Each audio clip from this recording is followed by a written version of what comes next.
তোমাদের মধ্যে যারা বিএ পাস করেছো এবং এমএও পাস করে নিয়েছো, তারা অনেকেই জিজ্ঞেস করছো যে স্যার এই মুহূর্তে আমার বিএড করা উচিত হবে না নেট সেট করা উচিত হবে।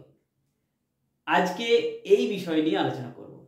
বিস্তারিত আলোচনাতে যাওয়ার আগে আমি সুমন্ত তোমাদের সকলকে জেএসএস ইউটিউব চ্যানেলে স্বাগত জানাই। দেখো, এই বিষয়টা খুবই গুরুত্বপূর্ণ বিষয় যে আমি বিএ পাস করেছি, এমএ পাস করেছি, এবার আমি কোন দিকে যাব, কোন দিকে গেলে তাড়াতাড়ি একটা জব পাবো। আমরা প্রত্যেকেই চাই একটু কম বয়সে, একটু কম সময়ের মধ্যে জব পেতে। সেই কারণে আমরা অনেক সময় ঠিক করতে পারি না যে আমরা কোন দিকে যাব। তো এখানে আমি তোমাদেরকে একটাই কথা বলবো যে এটা নিজের নিজের পরিস্থিতির উপর নির্ভর করবে। এটা আমি যদি বলে দিই যে এমএ পাস করার পরে তোমাদের সকলেরই বিএড করা উচিত, তাহলে সেটাও ঠিক হবে না।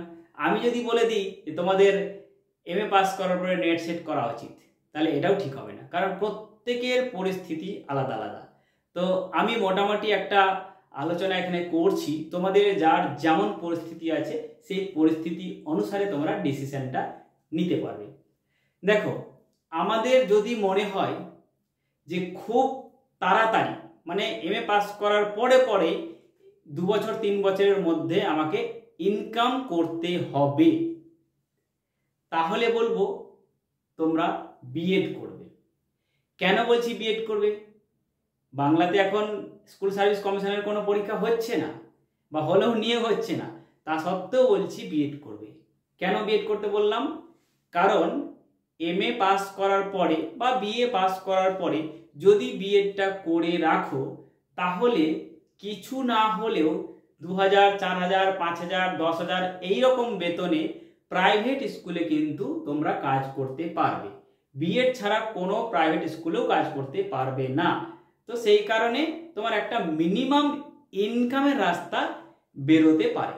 সেই কারণে বললাম বিএ পাস করার পরে বা এমএ পাস করার পরে খুব তাড়াতাড়ি একটা মিনিমাম ইনকাম চাইলে অবশ্যই বিএডটা করে রাখবে।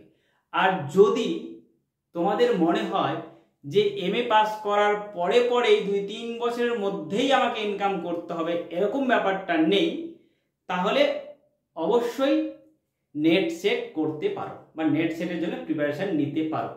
তবে এই লাইনটা একটু সময় সাপেক্ষ ব্যাপার। নেট সেট করে নিয়েই সঙ্গে সঙ্গে তোমার জব হয়ে যাবে তাও নয়। আর নেট সেট থাকলেই তোমার কোনো না কোনো একটা জায়গায় কাজ পেয়ে যাবে, একটা মিনিমাম ইনকাম সোর্স পেয়ে যাবে, সেটাও না। নেট সেট থাকলে, বিএড না থাকলে তুমি কিন্তু স্কুলের জন্য চেষ্টা করতে পারবে না।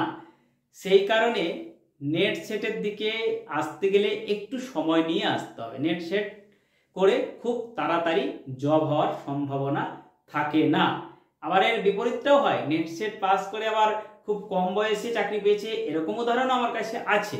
কিন্তু সেইভাবে প্রথম থেকেই প্রস্তুতি নিয়ে এসেছে, হ্যাঁ, আর লাখটাও হয়তো সেই সময় খুলে গেছে, সেই কারণে হয়ে গেছে, এরকমটাও হতে পারে। তো সেই একটা উদাহরণ দেখিয়ে আমরা বলতে পারি না যে নেট সেট করে খুব তাড়াতাড়ি চাকরি হয়। তো নেট সেট করবে, আর তারপরে তোমাকে আবার পিএইচডির জন্য চেষ্টা করতে হবে, রিসার্চ আর্টিকেল লিখতে হবে, তারপরে তোমাকে বিভিন্ন জায়গায় ইন্টারভিউ দিতে থাকতে হবে, তাহলেই তোমার জবটা হবে। অর্থাৎ নেট পাস করার পরে যদি কেউ কন্টিনিউ 3 থেকে 4 বছর ভালো করে প্রস্তুতি নেয়, তাহলে তার জব অবশ্যই হবে কোথাও না কোথাও। এইটুকুটা গ্যারান্টি আমি দিতে পারি।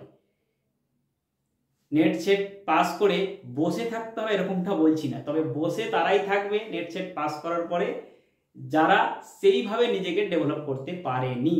অর্থাৎ নেট পাস করেছে, সেট পাস করেছে, কিন্তু পড়ানোর স্কিল জানা নেই, ভালো ইন্টারভিউ দিতে পারে না, ইন্টারভিউ ফেস করে না, বা রিসার্চ আর্টিকেল লেখার চেষ্টা করে না, বা কম্পিউটার নলেজ নেই, বেসিক কম্পিউটার নলেজ নেই, এই সমস্ত বিষয়গুলো না থাকলে বসে থাকতে হতে পারে, তাছাড়া বসে থাকতে হবে না। আমি যেভাবে গাইড করব সেই গাইড মতো যদি কেউ চলতে পারে, তাহলে নেট সেট পাস করার 2 থেকে 3 বছরের মধ্যেই একটা ইনকাম সোর্সের ব্যবস্থা আমি করে দিতে পারবো। এবং তার পাশাপাশি কলেজ এবং ইউনিভার্সিটিতে চেষ্টা করতে করতে দেখবে 2-3-4 বছরের মধ্যে কোথাও না কোথাও অবশ্যই অ্যাসিস্ট্যান্ট প্রফেসর রূপে জয়েন করে নিতে পারবে, সে গেস্ট হোক বা পার্মানেন্ট হোক। কারণ গেস্ট হলেও খারাপ বেতন দেয় না, ভালো বেতন দেয় বাইরের রাজ্যগুলোতে, বাংলাতে যদিও কম দেয়। তো যাই হোক, তো এই হচ্ছে বিষয়। তাহলে তোমাদেরকে ভাবতে হবে যে তোমাদের কি খুব কম সময়ের মধ্যে ইনকাম সোর্স চাই, মিনিমাম ইনকাম কিন্তু, আর না একটু লেট হলেও চলবে। যদি মনে হয় যে আমার খুব কম সময়ের মধ্যে ইনকাম সোর্স চাই, তাহলে অবশ্যই তোমরা বিএড করবে। যদি মনে হয় যে একটু তোমার কাছে সময় আছে, ধৈর্য ধরে তুমি পড়তে পারবে, সময় আছে প্লাস ধৈর্যও আছে, শুধু সময় থাকলে হবে, অনেকের সময় থাকে কিন্তু ধৈর্য থাকে না, আর অনেকের ধৈর্য থাকে সময় থাকে না, এরকমটা হলে হবে না, ধৈর্যও থাকতে হবে প্লাস সময়ও থাকতে হবে। তাহলে অবশ্যই নেট সেট করে পিএইচডি দিকে এগোতে তোমরা পারবে, কারণ এটা অবশ্যই একটু সময় সাপেক্ষ ব্যাপার।